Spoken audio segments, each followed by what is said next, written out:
Bismillah. Hari ke-6 dalam rangkaian safar di bulan Safar. Dan ini hari ketiga di Mekah. Baru selesai salat subuh berjamaah di Masjidil Haram dan sekarang lagi menunggu syuruk. Nanti akan ada agenda-agenda seperti city tour dan sebagainya. Insya Allah nanti akan diupdate lagi. Beberapa jamaah di Masjidil Haram sedang menunggu syuruk.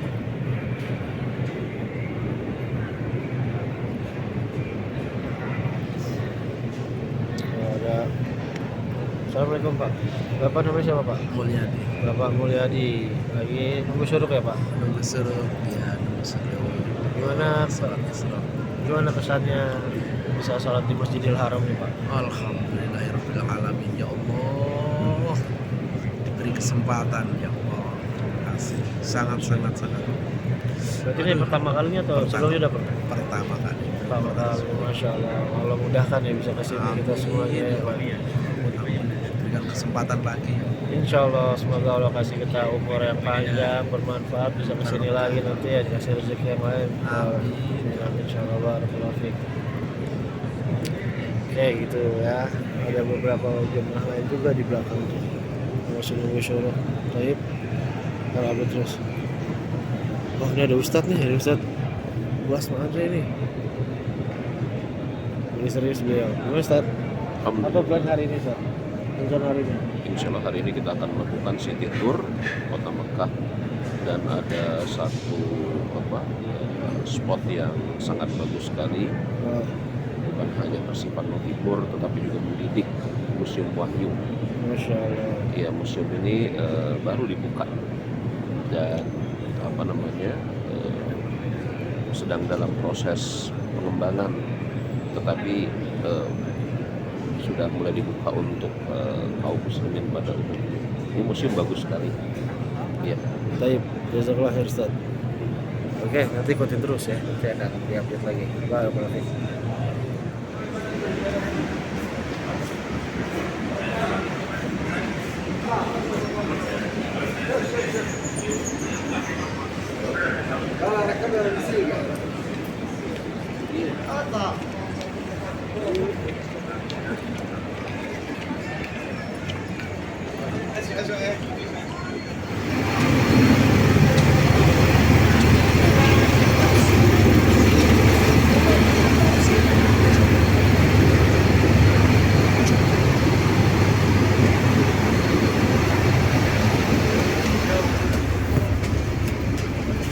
Setelah menuju Jabal Tur, ini tentunya ada kaitannya dengan perjalanan Rasulullah SAW menuju Taif. Ya, tentunya. Kita bahas tentang Taif dulu. Ya. Rasulullah SAW dahulu beliau pernah besar di sana. Ya, karena ibu persusuannya yaitu Halimah. Ya, beliau adalah orang asli Taif. Ya, sukunya berada di Taif.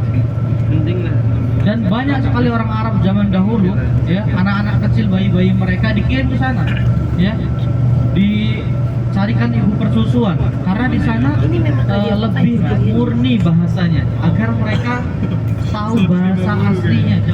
Ya, ada sini akhirnya dia masuk Islam, ya, karena dia bertanya-tanya sesungguhnya engkau siapa dan sebagainya, dan dia tahu bahwa saya di Injil itu ada kabar bahwasanya akan ada nabi lagi dan sebagainya, karena Injilnya masih zaman dulu ya, bukan yang zaman sekarang ya, yang masih lengkap, masih murni Injilnya. Lalu beliau mendapatkan kabar bahwasanya akan ada turun seorang nabi yang seperti ini. Lalu dia tanya dan ternyata itu ada tanda-tanda di Rasulullah SAW, ya, hingga akhirnya beliau pun masuk Islam, ya, masuk Islam.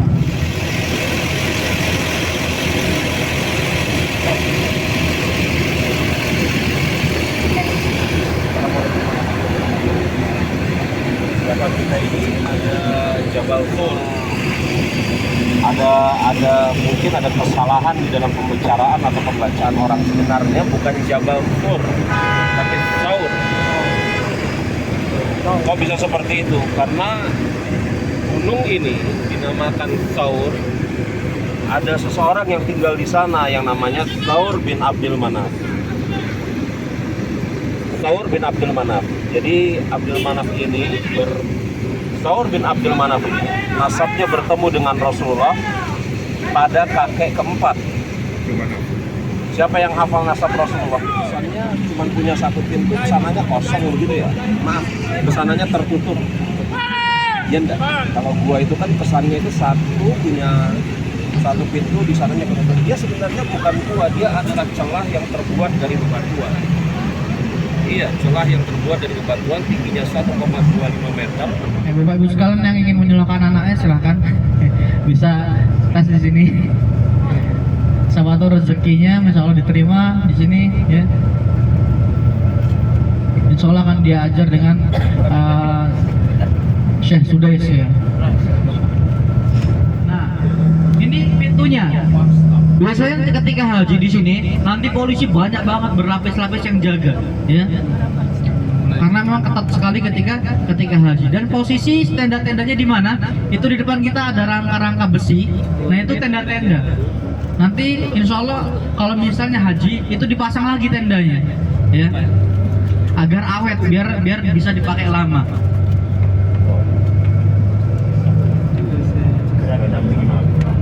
Biasanya prasmanan, ada es krim biasanya seperti itu. Cuman kalau yang reguler biasanya tempatnya agak jauh. Nanti insya Allah kita lewat akan saya kasih tahu tempatnya. Ya agak naik ke atas dia, ke atas gunung. Jadi agak jauh, jalannya sekitar 4 kilo atau 6 kiloan jalannya.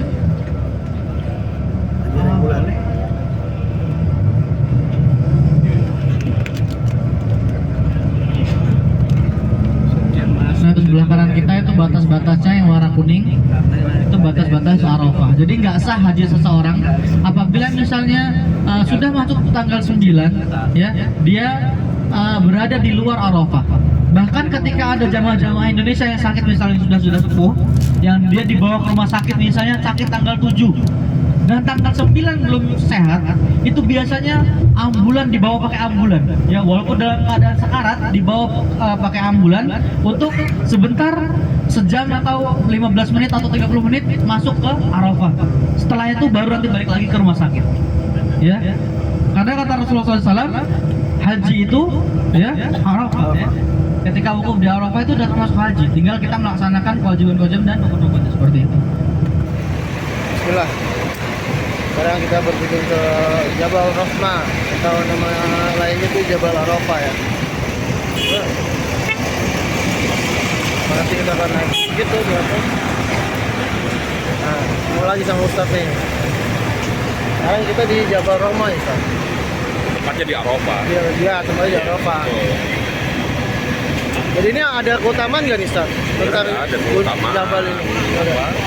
Berkunjung ke sini atau yang misalnya, cuman ketika kita datang ke sini untuk mengambil pelajaran, hikmah dari perjalanan haji Rasulullah SAW, maka sesungguhnya keutamaannya di situ. Kalau cuma sekedar jalan-jalan, naik ke atas sana, dan bersamaan dengan itu tidak bisa mengambil pelajaran dari dalamnya, ya itu sebenarnya sia-sia. Tapi ada yang berdoa sampai di atas nih, Ustaz.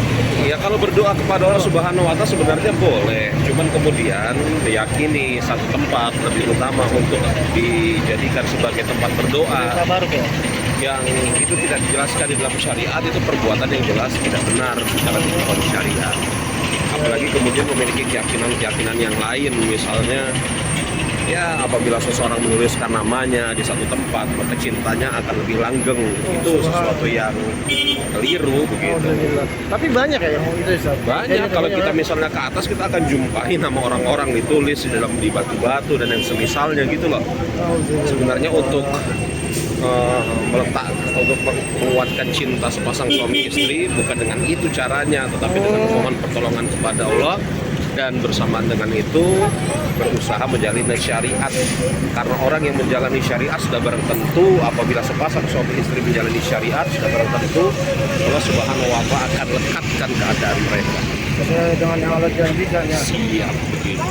Tapi apa alasan mereka bisa menulis nama mereka itu, Ustaz? Ya itu sebenarnya kalau Dari kita mana sih mulanya? kalau kemudian kita tanya kepada mereka secara insaf, mereka itu taunya dari mana? Biasanya hanya sekedar ikut-ikutan. Oh, oke. Ikut-ikutan gitu loh, memandang baik dan yang semisalnya. Kalau kemudian ditanya dari mana begitu ya, Ya memang sih ada riwayat-riwayat yang menjelaskan bahwasanya tempat ini adalah pertemuan antara Nabi Adam dengan Hawa, tetapi riwayat-riwayat itu sendiri telah dikatakan oleh para ulama tidak bisa ditetapkan atau tidak bisa divalidasi akan kebenarannya. Oh, oke. Oh, iya. Begitu.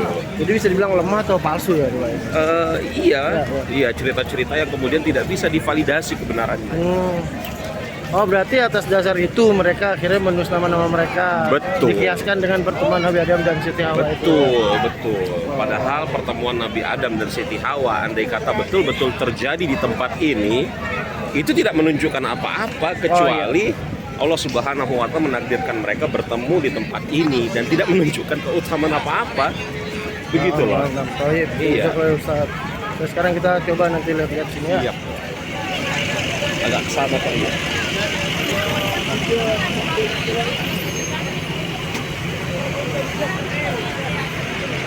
Sini kita naik.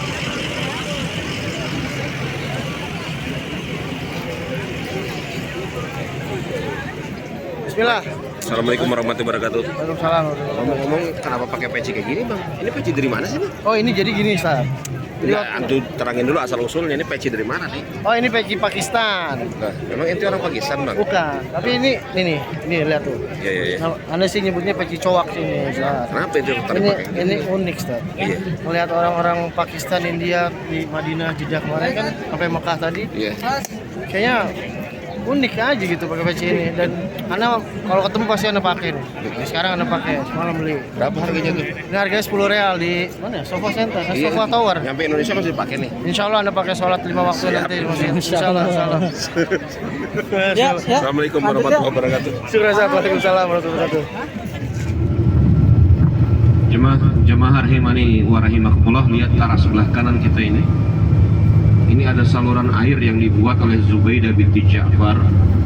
Beliau adalah salah seorang di antara istri Khalifah Amirul Mukminin Harun ar-Rasyid. Saluran air ini sepanjang 95 km dari mata air Bukit Hunain di lembah sekitar Taif mengalir sampai ke sini kurang lebih 95 km panjangnya. Ini dibuat oleh pemerintah masa kepemerintahan Harun ar-Rasyid atas inisiatif istrinya yang namanya Zubaidah binti Ja'far tadi. Dan yang menakjubkannya, Allahu Akbar, Zubaidah binti Ja'far terketuk hatinya karena melihat orang-orang yang mengerjakan ibadah haji, ibadah umroh, mereka mengalami kesulitan air. Maka Zubaidah binti Ja'far menginfakkan kurang lebih 1,5 juta dirham uangnya, atau kalau kemudian kita nominalkan dalam bentuk emas kurang lebih 5.000 kilogram emas, 5.000 atau 5 ton emas untuk membuat saluran air ini. Pada awalnya kemudian dalam tanda kutip proyek dia ini dianggap sebagai proyek yang mustahil karena dua sebab. Sebab yang pertama, panjang, jauh, dan beratnya medan yang akan ditempuh. Taif itu jauh dari sini, dan mata airnya ini dari Bukit Hunain, lembah Hunain di Bukit Taif, jauh. Kemudian yang kedua, memerlukan biaya yang sangat besar. Ya, di sini para jamaah haji akan bermabit di sini ya. Di sini nggak ada kemahnya, nggak ada tempat berteduh, karena di sini nanti kita habis maghrib sampai menjelang subuh ya, sampai subuh jamaah haji biasanya berada di sini. Dan juga tempat untuk mengambil batu kerikil seperti sebelah kanan kita itu. Nah itu biasanya kalau haji habis ya, sampai rebutan kadang. Karena susah ya memang, karena ini daur ulang Pak, bukan daur ulang. Ini batu-batu ini nanti ketika sudah selesai haji kan berada di Jamarat. Setelah itu, setelah haji selesai dari Jamarat diusung ke sini lagi, disebar lagi. Terus seperti itu, jadi kayak gitu terus. Jadi kalau yang datang-datangnya terakhir biasanya telat, ya. Ini masjid, sebelah kita ada Masjid Musdalifah, ya. Masyair Haram.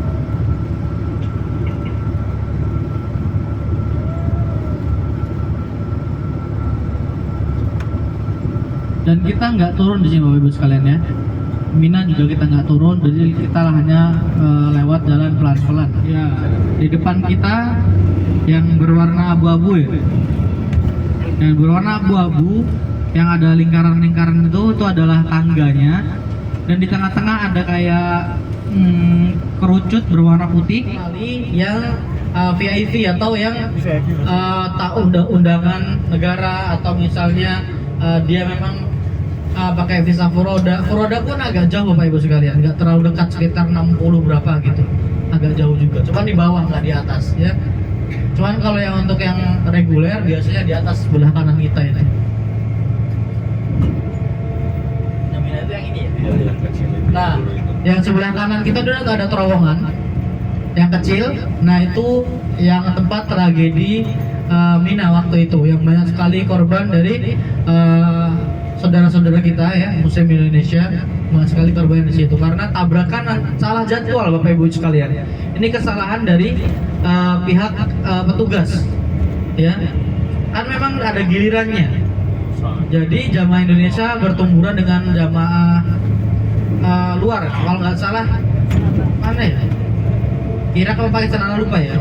Pokoknya tumburan di dalam ini, tumburan Bapak Ibu bayangin di tempat yang seperti ini, terowongan seperti ini. Dan ini besar itu, kalau di sebelah sana tadi itu lebih kecil, yang di sana lebih kecil. Nah itu yang membuat banyak sekali jamaah Indonesia meninggal tuh seperti itu, mati lemas karena kekurangan oksigen seperti itu. Nah itu tengah pembangunan untuk teleferik juga, mau dibangun teleferik juga, itu banyak bulldozer di sana, banyak eskavator ya. Nah yang di depan itu adalah Museum Wahyu.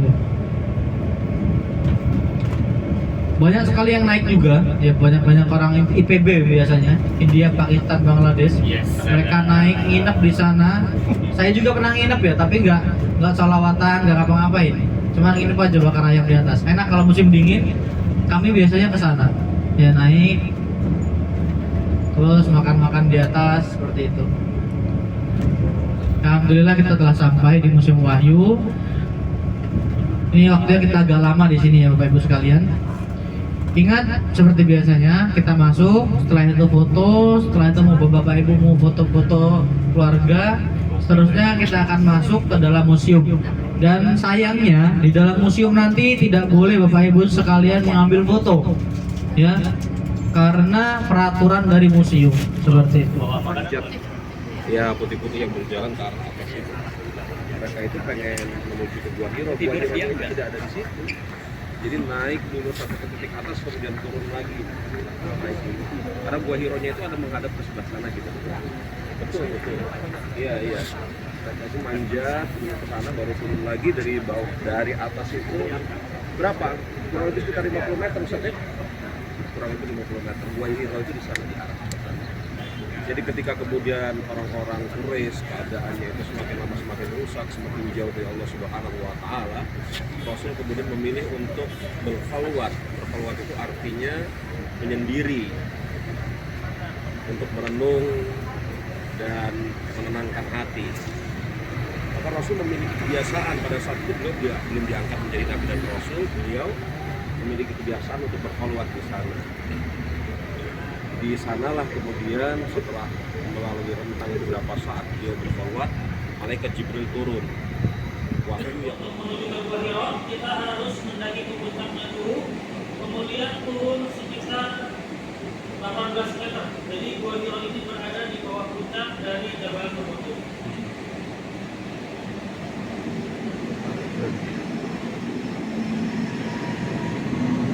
Gua ini ada sebuah lubang, dan gua ini juga langsung menghadap ke kiblat atau kota Mekah. Setelah Nabi kita yang lalu, Nabi Muhammad SAW bertafakur berdiam diri hingga akhirnya turun wahyu pertama. Kemudian di jalur pendakian yang ada saat ini menuju ke Gua Hiro, saudara tangganya sudah cukup lama untuk mendaki. Tangga ini kalau di depan adalah jalan yang titik-titik di tengah dakikan ini. Kemudian kami juga di Museum Wahyu sedang membangun jalur pendakian baru, nanti kita bisa ke Gua Hiro. menggunakan mobil dan jalannya di aspal dari musim al-wahyu sampai di dekat dari Jabal Nur. Kalau melewati jalur tangga tadi sekitar 800 tangga memakan waktu sekitar 1 jam. Tapi spesial di musim al-wahyu kita bisa sampai di Jabal Nur dalam waktu bukan 1 jam tapi 1 menit. Jadi kemarin kita lagi berhenti. Terus kita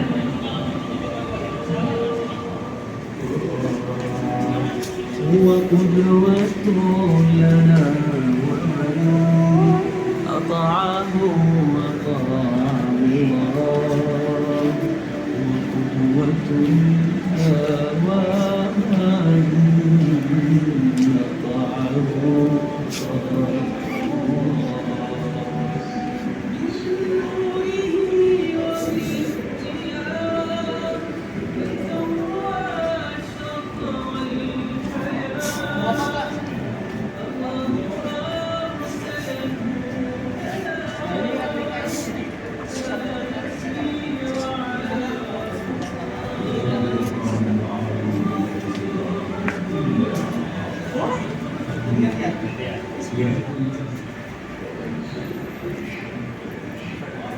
Kita sekarang berada di slide berikutnya, yaitu slide dari Ummul Mukminin Ibunda Khadijah bintu Khuwailid radhiyallahu anha. Kemudian Bapak Ibu, ketika pertama kali Nabi Muhammad menerima wahyu di Gua Hira, beliau merasakan ketakutan yang lebih sampai badannya menggigil, bergetar. Kemudian beliau pulang turun ke rumahnya, bertemu dengan istrinya Khadijah dan berkata, Zamiluni, Khadijah menyelimuti suaminya sampai merasakan ketenangan. Kemudian Ibunda Khadijah juga menenangkan suami dengan perkataan yang berujar di sini, Abshir, Fawallahi la yukhzi wallahu ibadah. Abshir, tenanglah suamiku, demi Allah, Allah tidak akan meninggalkanmu selama-lamanya. Kenapa? Innaka latasur rahim, kalau senantiasa menyambung silaturahim, senantiasa berkata jujur, senantiasa memuliakan tamu, senantiasa membantu orang lain, tidak mungkin Allah akan meninggalkanmu selama-lamanya. Kemudian pertama kali nama hati dari Nabi Muhammad Sallallahu Alaihi Wasallam. Kemudian Nabi Muhammad mulai berdakwah kepada masyarakat kota Mekah. Dari sisinya adalah Ibunda Khadijah yang senantiasa membantu Nabi, mulai dari hati, pikiran, bahkan hartanya dihabiskan untuk membantu dakwah dari Nabi Muhammad Sallallahu Alaihi Wasallam. Hingga suatu hari ketika Nabi Muhammad pulang dari berdakwah dalam keadaan sedih dan lelah karena mendapatkan hinaan, siksaan dari suku kafir Quraisy, Ibunda Khadijah yang senantiasa menjiwati Nabi, beliau pulang ke belakang. Ibunda Khadijah pergi ke belakang rumahnya menyiapkan minuman. Saat itulah malaikat Jibril turun dari langit ke bumi bertemu Nabi Muhammad dan berkata dalam hadis, Ya Rasulullah, hadhihi Khadijah pada atas ma'aha inaun fihi idahun aw ta'amun aw syarabun. Ya Rasulullah, ini Khadijah di belakang lagi menyiapkan buat kamu makanan minuman. Fa'idha hiya atatka faqra 'alaiha salam. Dan apabila dia datang kepadamu, sampaikan salam Allah. Salam kepadanya. Dari siapa? Min rabbiha wa minni. Dari Tuhannya Allah Subhanahu wa taala dan dari Jibril alaihi salam. Wa basyirha bi baitin fil jannah, dan berikanlah kabar gembira kepada Khadijah bahwa Allah akan bentuknya sebuah istana di surga nanti, min qasabin, yang terbuat dari permata, la safaga fihi wa nasab, tidak ada kebisingan di dalamnya. Inilah keutamaan daripada Ibunda Khadijah radhiyallahu anha, wanita teladan kita semua yang pertama kali beriman kepada Nabi Muhammad SAW dan senantiasa membantu dakwah dari Nabi Muhammad SAW. Mari Bapak Ibu, kita lanjutkan dulu. Belum ada harokat dan juga titik-titik yang memudahkan kita untuk membaca Al-Quran seperti sekarang ini. Kita maju lagi, silakan.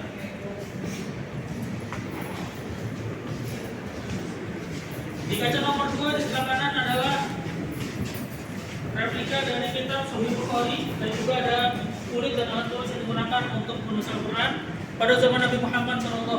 Pada zaman dahulu, Al-Quran masih ditulis di atas kulit, di atas pelepah kurma, di atas batu, seperti yang ada di seberang ini.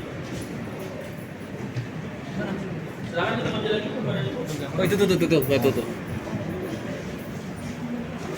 Ya, di kaca nomor 3 di sebelah kanan ini adalah koleksi spesial di musim Al-Wahyu. Ini adalah Al-Quran yang dijahit atau disulam menggunakan tangan oleh seorang perempuan Pakistan bernama Ibu Nasim Akhtar. Ketika pertama kali beliau menjahit ini, beliau berusia 30 tahun dan selesai menjahitnya pada usia 62 tahun. Jadi menjahit selama 32 tahun namanya. Kenapa begitu lama? Karena beliau menjahit ini pada saat jam tahajud saja, dari jam 1 subuh sampai jam 5 subuh, dan menjahitnya dalam keadaan senantiasa berwudu dan suci dari haid dan juga nifas. Inilah ide terakhir, jilid ke-10 diwakafkan di Museum Al-Wahid ini pada tahun 2018. Silakan kita maju lagi Bapak dan Ibu. Baik, Bapak dan Ibu rahimani wa rahimakumullah. Sekarang kita berada di stand dari malaikat Jibril alaihi salam, malaikat yang bertugas untuk menyampaikan wahyu kepada para nabi dan rasul. Al-Quran diturunkan melalui perantara malaikat Jibril, maka malaikat Jibril menjadi malaikat paling mulia di antara para malaikat. Al-Quran diturunkan kepada Nabi Muhammad SAW, maka Nabi Muhammad menjadi nabi paling mulia di antara nabi-nabi yang lain. Al-Quran diturunkan pada bulan Ramadan, maka bulan Ramadan menjadi bulan paling mulia di antara bulan-bulan yang lain. Dan apabila seorang hamba di hatinya ada Al-Quran, maka dia akan menjadi hamba yang paling mulia di antara hamba-hamba yang lain di sisi Allah, baik di dunia maupun di akhirat kelak. Mari kita lanjutkan lagi ke stand terakhir dari Museum Al-Wahid.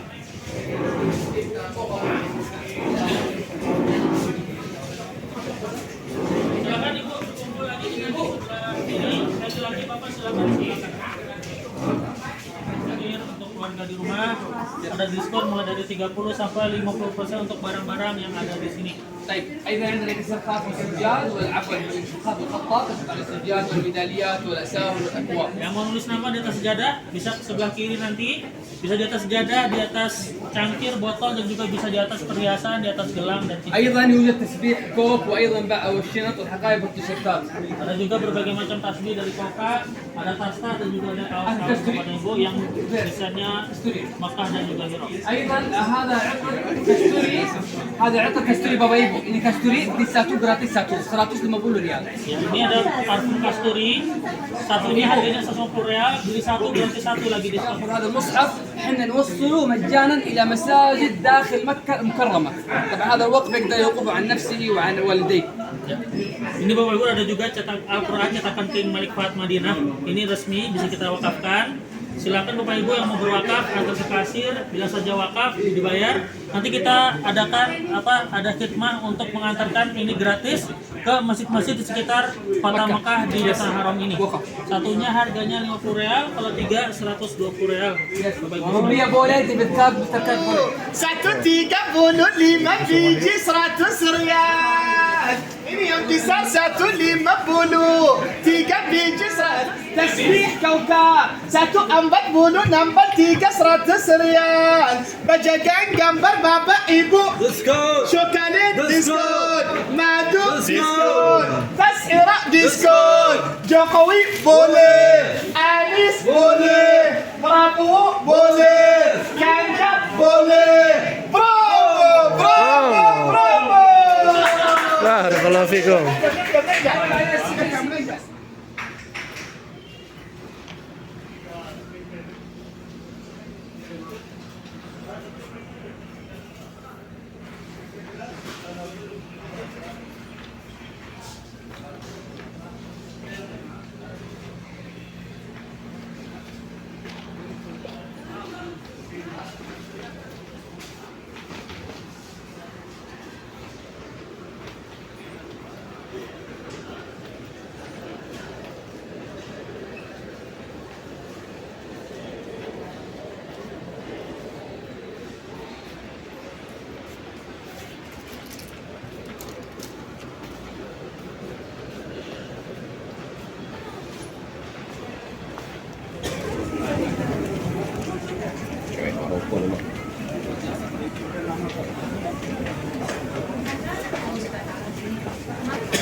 هذا خلينا ننزل تعال.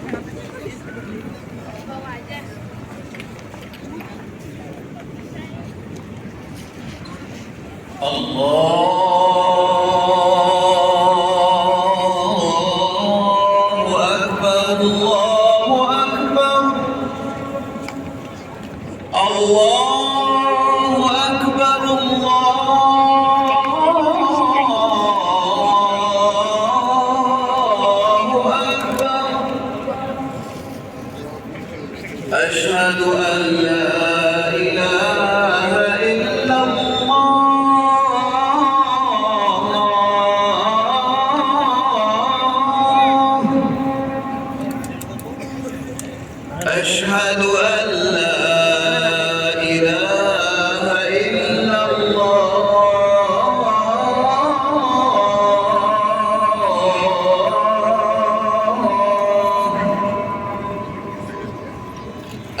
أشهد أن محمدا رسول الله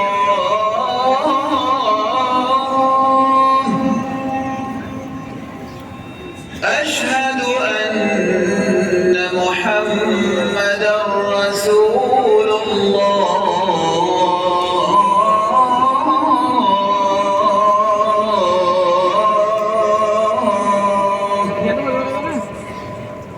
حي على الصلاة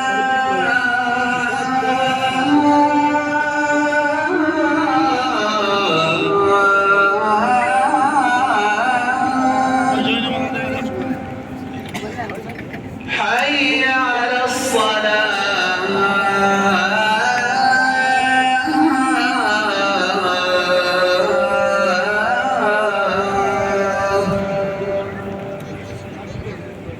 حي على الفلاح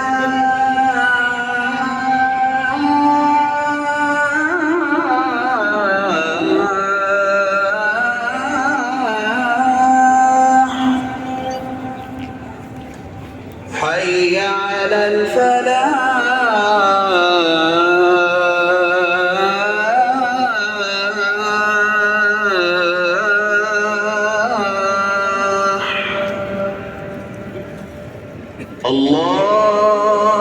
الله أكبر الله أكبر لا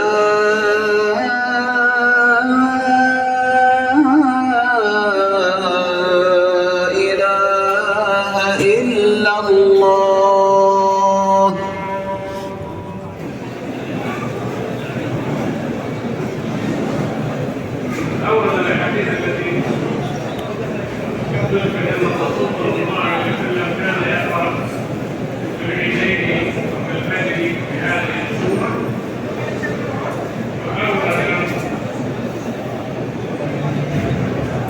Anggota Baca Daim